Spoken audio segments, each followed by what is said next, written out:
Presiding officer will request the Honorable Manuel to please stick to the budget. Mr. Speaker, I challenge the point of order. Mr. Speaker, ang pinag-uusapan po natin ay budget You para cannot sa DFP challenge at sa the AFP. Mr. decision of Speaker, the chair. pupuntahan ba natin ang ganitong pagtutulong? Session is suspended.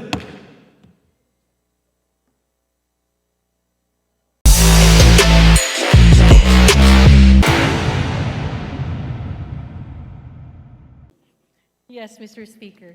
Thank you, Mr. Speaker.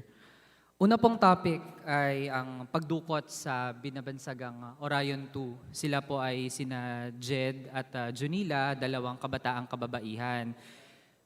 Nabanggit po natin ito last in some privileged speech, Mr. Speaker. Kahapon din nabanggit natin dahil finally ay wala na po sa kamay ng NTF-ELCAC at ng militar ang dalawa. At mismo sa isang press conference organized by NTF-ELCAC, sinabi po ng dalawa na sila ay inabduct. Walang iba kundi ng militar.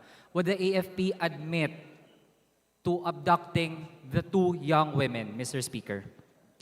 No, Mr. Speaker, and the AFP plans to file perjury cases or charges against the two, Mr. Speaker. Mr. Speaker, we are so shocked with that kind of response from the AFP. Ano po ang batayan na sampahan ng kaso ang dalawang matapang na kababaihan na inabduct na nga nila at illegal na dinetain sa military camp?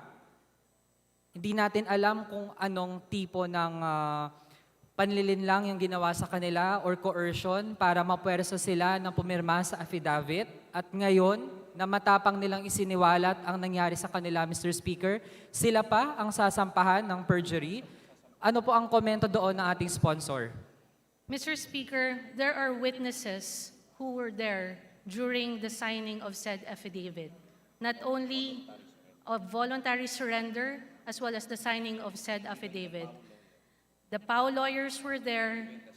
The stepfather of one of the ladies were there. And they were even asked if they were coerced into signing by her stepfather, and she denied being coerced, Mr. Speaker. Mr. Speaker, sa aktual na insidente, early September, meron pong mga kababayan natin na nakawitness ng pagdukot. Pagdukot, Mr. Speaker, dahil may naiwang sandals, may naiwang tsinelas, at mismo mga kababayan natin ang nag-post sa social media. At gusto nga nilang ipaalam din sa ibang mga kababayan nila nung panahon na iyon sa Bulacan na may ganong nangyari at ayaw nila na baka may iba ding mabiktima ng pagdukot, kahit sino man yan, Mr. Speaker. And now, how can we expect such an affidavit to really bear weight, lalo na kung nangyari po ang pagpirma sa affidavit sa isang setting kung saan ang mga kababaihan na ito, mga kabataang kababaihan, ay nasa isang sitwasyon na vulnerable po sila. Nasa lugar sila ng kung sino man yung nag-abduct mismo sa kanila, Mr. Speaker. Ano po ang komento doon ng sponsor? Mr. Speaker, again, there were witnesses during the signing of said affidavit. The stepfather was there, the POW lawyers were there, and I don't think there were they were in any environment that they were vulnerable, Mr. Speaker. Mr. Speaker, hindi ba yun isang unfair na situation? Dahil nga, kinuli sila, tapos ang una pa pong kwento na gustong palabasin ng NTF-ELCAC at ng militar ay mga rebel surrendery di umano yung dalawa. Tapos, Mr. Speaker, all this time na hinahanap natin yung dalawang kabataang kababaihan, nandun pala sila sa kamay ng militar. Tapos, ang gustong palitawin ngayon ay all this time, voluntary po at walang nangyaring undue na impluensya doon sa dalawa. And right now, na alam na po ng sambayan ng Pilipino na inabduct pala talaga sila, tingin po natin, Mr. Speaker, sobra-sobra na. Yung pinagdaanan ng dalawa na isolated po sila, hindi nila kasama ang kanilang mga mahal sa buhay, tapos later on na lang. Also, in unfair circumstances, ay ganito na ang kinalabasan, Mr. Speaker, na sila pa yung hahabulin. Actually, Mr. Speaker, yung pagsiwalat nila nung pinagdaanan nila, kahit na kasama nila yung militar sa press conference kahapon, Mr. Speaker, yan na nga po ay malaking risk na tinake nila para lamang na malaman ng sambayanang Pilipino na ang AFP ay nandudukot ng mga kabataang merong advokasya, Mr. Speaker. Ang dalawang kabataang kababaihan na ito, ang nais lamang nila ay maprotektahan ang mga komunidad na maaapektuhan ng mga reclamation activities sa Manila Bay. And Mr. Speaker, ngayon, na sila walang kalaban-laban, walang mga armas. Ang tanging armas nila, Mr. Speaker, ang kanilang prinsipyo, ang kanilang dignidad, ang pagmamahal nila sa kapwa-tao. Tapos ngayon, pinaratangan sila, gustong palabasin ng mga rebel surrenderies. And right now, that they spoke the truth, they were brave enough to do that. At actually nga, kahit nawala na po sila sa kamay ng militar, di natin alam kung ano din yung threat sa kanila. Dahil po sa dinami-dami ng mga pinalabas na mga rebel surrenderies, ngayon po, meron ng matapang na nagsalita. Mr. Speaker, ano po ang komento ng sponsor?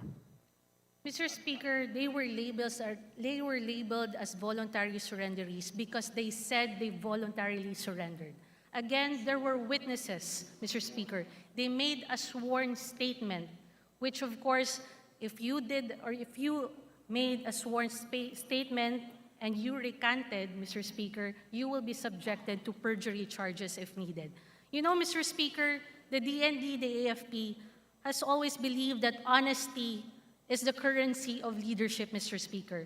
It is most critical today that the truth prevails because mistrust seems to have been the default mode or reaction, Mr. Speaker. So therefore, we stand with our Philippine Army, Mr. Speaker. Mr. Speaker, grabe naman po ang militar sa mga biktima. Mr. Speaker, mga biktima na po ito.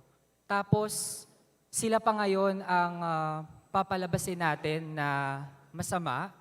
Mr. Speaker, hindi ba kapag ang mga biktima sa situation na sila ay nasa risk at mayroon po silang sinabi, kahit nga po halimbawa ang mga taong malapit ng mamatay, di ba? Hindi ba kinukuha as valid na testimony yung kanilang sinasabi? Mr. Speaker, taking that as an analogy, ganun po ang nangyari kahapon sa press conference. Kung wala pong mali, Mr. Mr. Speaker, Speaker, they bakit were not- tinake down ng NTF-ELCAC ang video ng press conference right after na nag-admit ang dalawang kababaihan na inabduct sila ng militar? Ano po ang paliwanag? Bakit tinake down ang video ng press conference na live na nangyayari?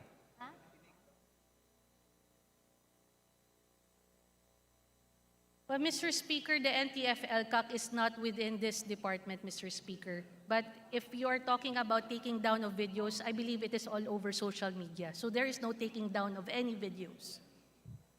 Mr. Speaker, that is a lie. Mr. Speaker, marami pong nag-abang sa press conference dahil nga gusto nilang malaman mula mismo sa bibig ng dalawa kung ano ang kanilang sasabihin. Kung sila ay bibigay doon sa label sa kanila ng NTF-ELCAC na sila ay mga rebel surrenderies o sasabihin nila ang katotohanan. And they chose the second, Mr. Speaker. At marami pong nakakita na nasa social media ang press conference at kailangan din po itong masagot ng ating sponsor, Mr. Speaker, kasi katabi po, literally, katabi ng dalawa ay isang military personnel na nung nagsasalita na po ang ating mga kapwa-kabataan na sila ay inabduct. Sinubukan pa po ng militar na gumawa pa ng panibagong kwento na okay, kung inabduct kayo, baka ibang tao yung nag-abduct. Pero Mr. Speaker, galing mismo sa dalawang kababaihan, wala pong iba kundi militar yung nag-abduct sa kanila. At matapos po nilang sabihin yon, tinake down ang live stream ng press conference. Kaya Mr. Speaker, malinaw na merong tinatago dito ang militar natin. Kasapakat ang NTF-ELCAC. Mr. Speaker, the DND or the AFP was not the one who made the press conference. So it is a Pero lie. sila po ang It is not nag-abduct, correct to Mr. say that we Speaker. are lying, that we did not take down the video, because we have not taken down any video, Mr. Speaker. The AFP, the DND was not the one who organized said press conference, Mr. Speaker. Yeah, hindi po sila ang nag-organize ng press conference, Mr. Speaker, dahil ang kanilang pinagkakaabalahan na po ay paano nila pagtatakpan ang ginawa nilang abduction doon sa dalawang kabataang kababaihan na ang meron lamang sila ay ang advokasya nila na ipagtanggol ang mga fisherfolk communities, ang mga may hirap na mga komunidad na apektado ng reclamation sa Manila Bay. Mr. Speaker, the department continues to deny any alleged abduction or harassment, Mr. Speaker, because of the presence of several witnesses, Mr. Speaker. Mr. Speaker, again, unfair po ang sitwasyon kung saan napuwersa na pumirma doon sa affidavit ang dalawa. At galing na rin po mismo sa bunganga ng ating mga biktima, Mr. Speaker, ang naging sitwasyon noong sila ay pinapirma ng affidavit. And Mr. Speaker, galing din po sa bunganga ng tatay ng isa po ng mga babae na yon na voluntarily nag-surrender po sila. Mr. Speaker, ang mga kabataan na ito, hindi na po sila mga bata.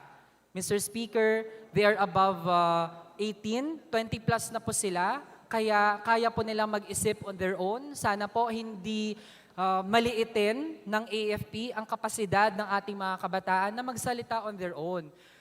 Mr. Speaker, nakakapagod na all this time ang tingin nila sa mga kabataan na meron lamang mga gustong gawin, sumasali sa organizations, walang sariling isip. At ngayon, Mr. Speaker, na meron ng nagde-debunk ng narrative ng AFP sa dinami-dami ng mga rebel surrenderies, ngayon meron ng tumindig. Ganito na ang kanilang gustong palitawin, Mr. Speaker.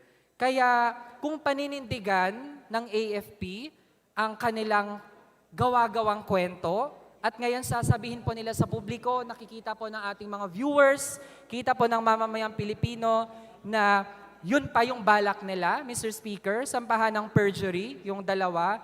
Let's see, Mr. Speaker, saan papanig ang opinyon ng publiko bago pa maghabi na naman ng dagdag na mga kwento ang ating AFP. Mr. Speaker, I'll proceed to another topic which is actually related. Mr. Speaker,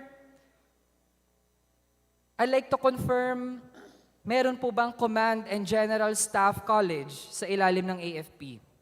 Yes, Mr. Speaker.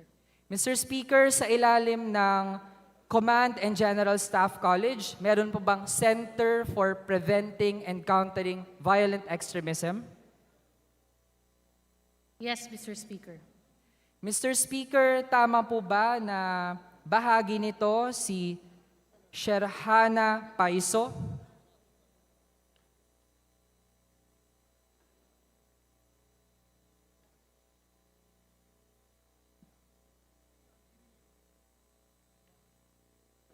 A minute suspension, Mr. Speaker, so that I don't eat up Kong Manuel's time. Session is suspended.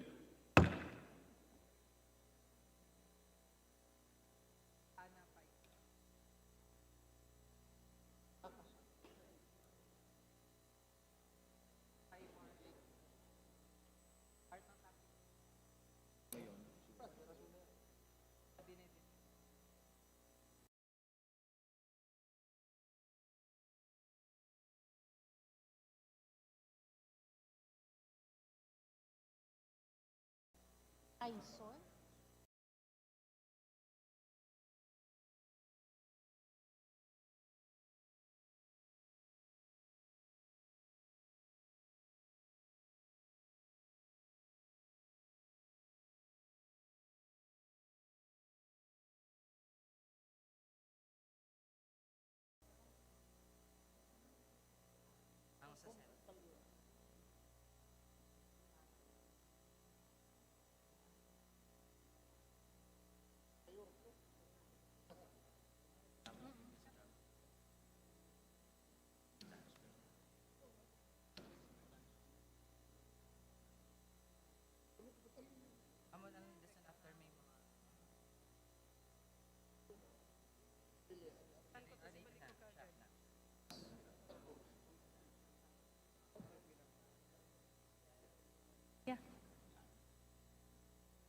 Session is resumed.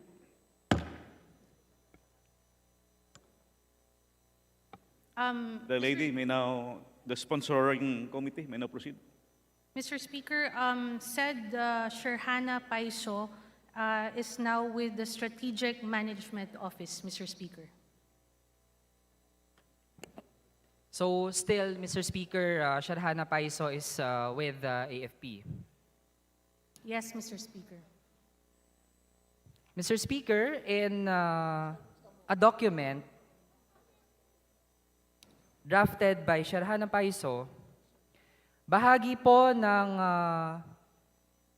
tactics ng Center for Preventing and Countering Violent Extremism ay ang tinatawag nilang soft approach over hard approach.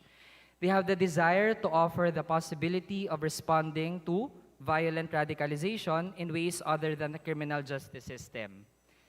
Dahil sa dami po ng mga kinakaso nila sa mga alleged recruiter di umano, lahat naman po nadidismiss. Mr. Speaker, part din ng kanilang gustong gawin ay, I quote, psychosocial counseling. Mr. Speaker,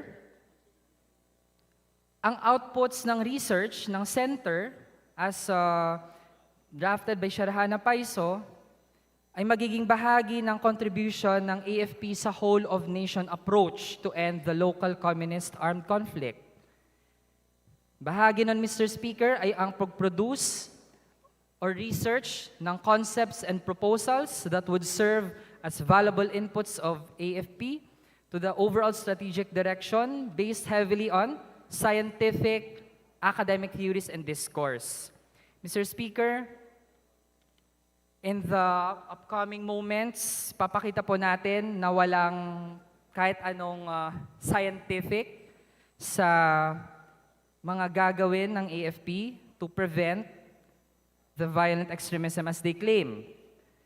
Ito, Mr. Speaker, bahagi ng kanilang gagawin to prevent violent extremism among the youth is to produce a syllabus for CHED and DepEd to counter what they call NPA subjects. NPA subjects, based on their document, include Philippine history, national situation, world situation. Mr. Speaker, would our sponsor agree that Philippine history, national situation, and world situation are NPA subjects? Mr. Speaker, these are being used by the NPA, Mr. Speaker. Mr. Speaker, ibig sabihin ba ang pag-aaral ng kasaysayan, ng kalagayan ng bansa at ng mundo ay para mag-recruit ng mga rebelde? Paano ang mga kabataan na gusto nating turuan ng kasaysayan? Paano yung mga kabataang gusto lamang malaman ano ang nangyayari sa bayan natin? To address corruption, to address inflation, to address poverty. Para po ba yan sa recruitment ng mga rebelde? Mr. Speaker, the youth of today are very vulnerable. Misinformation is one of the threats to our society.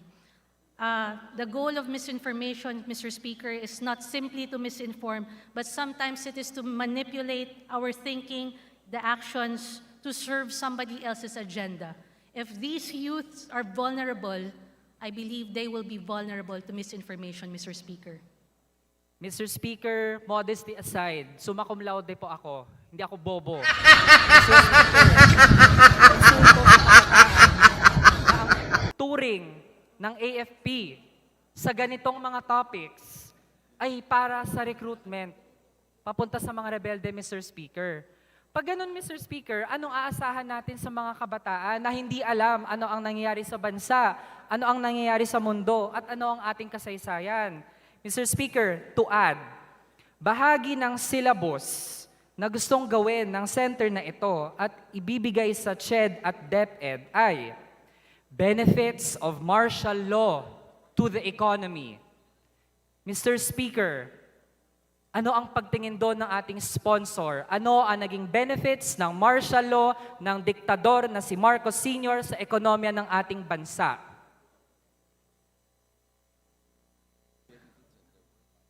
Mr. Speaker, the hope of the department is to present a balanced view. it is also imperative, Mr. Speaker, that the youth of today will be informed of what happened in the past and the learnings of the past, Mr. Speaker. If this is about ROTC, Mr. Speaker, again, we have answered this during the budget briefing, that the curriculum or the instruction of the ROTC program is not under the DND, it is still under the lead agency, which is the Commission on Higher Education. The AFP or the DND will only join the ROTC program depending on the bill that will be passed by Congress, Mr. Speaker. Mr. Speaker, bahagi ba ng balance na pag-aaral ng martial law ng diktador na si Marcos Sr. na gugunitain natin bukas ay ang pagbagsak ng ekonomiya dahil sa paglobo ng utang na ating bansa, dahil sa cut sa social services nung panahon ng diktadura? Bahagi po ba nun ang gutom na dinanas ng mga taga-Negros dahil sa famine? Bahagi po ba ng balance na pagtuturo ng martial law ay ang mahabang pila ng mga kababayan natin na hindi makabili ng bigas dahil sa palpak na tugon ng Marcos Sr. Administration, na parang nangyayari ngayon, sa krisis sa supply ng bigas? Mr. Speaker, actually, hindi ko na nga po sana gagawing topic yung ROTC. Pero nabanggit po ng ating sponsor, But Mr. kung Speaker, I'd ganito, like to mention Mr. Speaker, I that am the still study that he speaking, mentioned I still have earlier the is floor. not even a Mr. stand Speaker, I would of like the to DND, speak. Mr. Hindi Speaker. pa po ako tapos sa pagsagot. Point of order, Mr. Speaker. What is the point of order of the majority leader? Mr. Speaker, while we respect the sponsor as well as the interpellator in the ideas that they share, let's stick to the budget of the Armed Forces as well as the Department of National Defense for the 2024 fiscal year. May I request that we practice decorum in the deliberation of the budget. The Honorable Manuel has 11 minutes, and I hope that he will use it, and the sponsor will answer all his pertinent questions accordingly. The interpellator has the floor after he finishes his proposed question on ROTC. The sponsor may answer.